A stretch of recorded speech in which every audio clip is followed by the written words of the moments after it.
আসসালামু আলাইকুম এভরিওয়ান, চলে আসলাম ইরহানস ফ্যামিলি ব্লগ থেকে আরও একটি সুন্দর ভিডিও নিয়ে। তো এর আগের ভিডিওতে আপনারা অলরেডি দেখেছেন যে আমি আমার পুলিশ ক্লিয়ারেন্সটা কিভাবে আবেদন করেছি আর কিভাবে সেটা সংগ্রহ করেছি। তো আজকে আমি আমার সকল প্রকার কাগজপত্র একসাথে রেডি করা হয়েছে। তো সৌদি আরব যাব হচ্ছে আমি আর আমার ছেলে, আপনারা সবাই জানেন আমার বাচ্চা সহ আমি যাচ্ছি হাজব্যান্ডের কাছে সৌদি আরব। তো এর জন্য তো আমাকে ভিসা স্টাম্পিং করা লাগবে, আর সেই ভিসা স্টাম্পিং করাতে আমি একটা মাধ্যম ব্যবহার করেছি। আমি যেই মাধ্যম থেকে কাজ করিয়েছি সেটা খুবই বিশ্বস্ত একটি এজেন্সি। আরও দুইবার আমি ভাইয়াদের মাধ্যমে কাজ করিয়েছি, তারা বিগত 15 বছর যাবৎ এই কাজ করে যাচ্ছেন। আগে সরাসরি তাদের মাধ্যমে স্ট্যাম্পিং হতো ভিসা, বাট এখন নতুন নিয়ম চালু হওয়ার জন্য এখন তারা আর স্ট্যাম্পিং করে না। বাট আপনার স্ট্যাম্পিং করার জন্য যাবতীয় যত কার্যক্রম আছে সেগুলো সবই ভাইয়ারা কমপ্লিট করে দেন। আপনারাও যদি বিশ্বস্ত একটি এজেন্সি খুঁজেন তাহলে ভাইয়াদেরকে নক করতে পারেন। আমি ভাইয়ার একটি ইউটিউব চ্যানেল আছে, আমি সেই চ্যানেলের লিঙ্কটা আমি আমার ডেসক্রিপশন বক্সে দিয়ে দিব। আপনারা তার মাধ্যমে কাজ করে হ্যাপি হবেন ইনশাআল্লাহ, আমি কথা দিলাম। আমি এর আগে 2বার করেছি কাজ, এখন সেই বিশ্বস্ততা রেখেই এইবারও আমি সেই ভাইয়াদের মাধ্যমেই কাজ করাবো ইনশাআল্লাহ। ভাইয়ার নাম হচ্ছে হুমায়ুন ভাই, খুবই ভালো মনের মানুষ।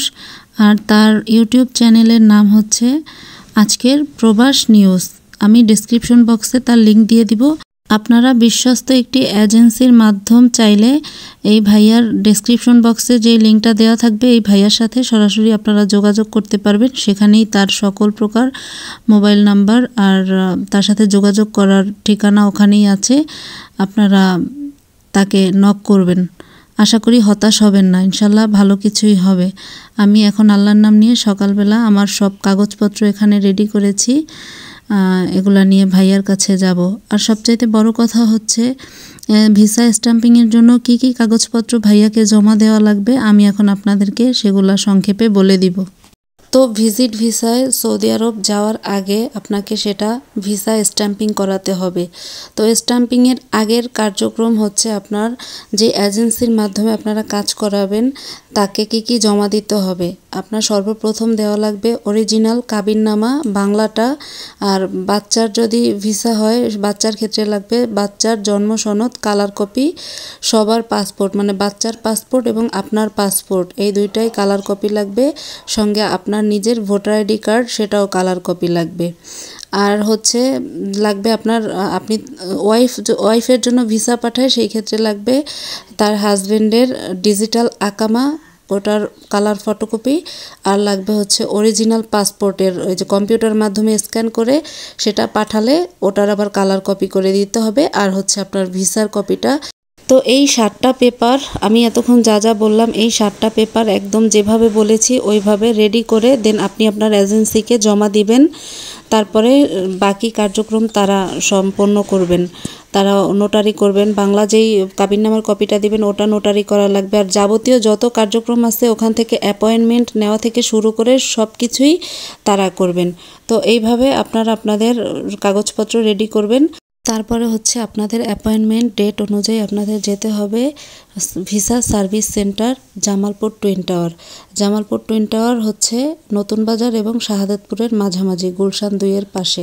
ঘড়িতে সময় এখন সকাল 8টা। তো এখন আমি আল্লাহর নাম নিয়ে রওনা হব, হুমায়ুন ভাইয়ের অফিসে যাব আমার কাগজপত্র জমা দিতে। তো ইরহানকে মেজো বোনের বাসায় রেখে দেন আমি এখন বের হয়ে পড়ব আল্লাহর নাম নিয়ে। তো আপনারা সঙ্গেই থাকুন, দেখতে থাকুন কিভাবে কি করি। মেট্রো রেলে আসার কারণে আমি খুব দ্রুতই এখানে পৌঁছে গেলাম। তো এখন ভাইয়াকে কাগজপত্র জমা দিব, তারপরে আমার কার্যক্রম আজকের মতো এখানেই শেষ হবে। তো ভাইয়া এখনও এসে পৌঁছতে পারেনি, আমি একটু আগেই চলে আসছি। যাই হোক ভাইয়া আসুক, 10 মিনিট লাগবে, আসার পরে তাকে সব কাগজপত্র জমা দিব। আমি একটু অপেক্ষা করব ভাইয়ার জন্য।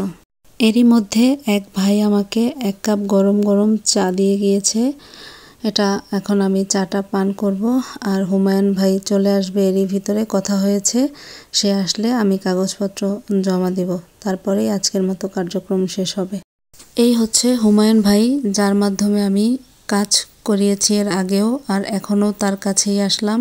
আজকের প্রবাস নিউজ ভাইটির ইউটিউব চ্যানেল। আপনারা এই ভাইটির মাধ্যমে কাজ করাতে চাইলে ভাইটিকে নক করবেন। আর আমি আমার সকল প্রকার কাগজপত্র তাকে অলরেডি বুঝিয়ে দিয়েছি। সে এখন এই আমার বাদবাকি কাজ সে করে দিবে। অ্যাপয়েন্টমেন্ট নেওয়া থেকে শুরু করে সব বাদবাকি কাজ এখন ভাইটির। আর অ্যাপয়েন্টমেন্টের ডেট অনুযায়ী আমরা জামালপুর টুইন টাওয়ারে ভাইয়ের সাথে দেখা হবে। ওই দিন ভাই আমাকে কাগজপত্র দিয়ে দিবেন। আলহামদুলিল্লাহ আমার কাজ কমপ্লিট হয়েছে। আমি ভাইয়ের কাছে সব কাগজপত্র প্রয়োজনীয় জমা দিয়ে দিয়েছি। এখন বাদবাকি কাজ ভাই আমাকে করে দিবে। তো এখন বাসার দিকে যাওয়ার পালা, তো সঙ্গেই থাকুন।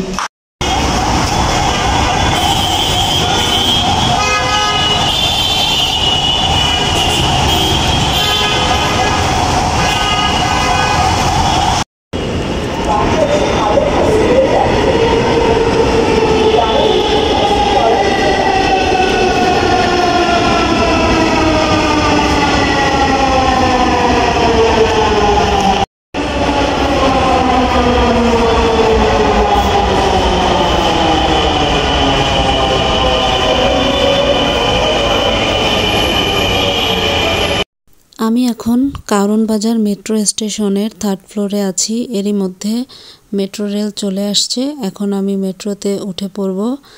আর আমার গন্তব্য হচ্ছে মেজো আপার বাসা, যেখানে কিনা ইরহান আছে। তো চলুন সাথে থাকুন, সব কিছু দেখতে থাকুন। Thank you.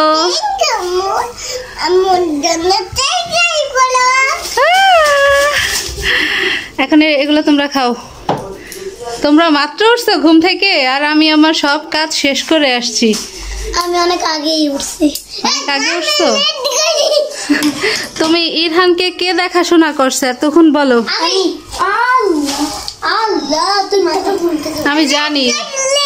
আমি জানি ইরাম সব সময় ইরহানকে মানে টেক কেয়ার করে, মানে ইরহানের দেখাশোনা করে। থ্যাংক ইউ তোমাদের সবাইকে, অসংখ্য ধন্যবাদ এইভাবে আমাকে সাপোর্ট করার জন্য। আমার ছেলেটাকে তোমরা এইভাবে প্রতিনিয়ত রাখতেছো, ট্যাকেল দিচ্ছ আমার ছেলেটাকে।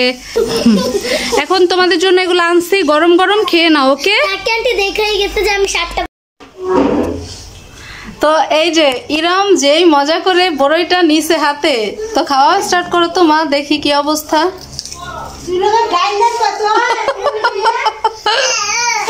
কেমন বুঝো?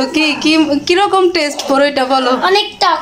অনেক টক। তুমি যেইভাবে নিছো ভাবছি তো খাইতে পারবা। আমিও টক খাইতে পারি না, আমার মতো তোমার অবস্থা। তোমার আম্মুকে দিয়ে দাও, তোমার আম্মুর জন্য আনছি। আজকের কাজ আমার সম্পন্ন হয়ে গিয়েছে, এখন বাসায় চলে আসছি।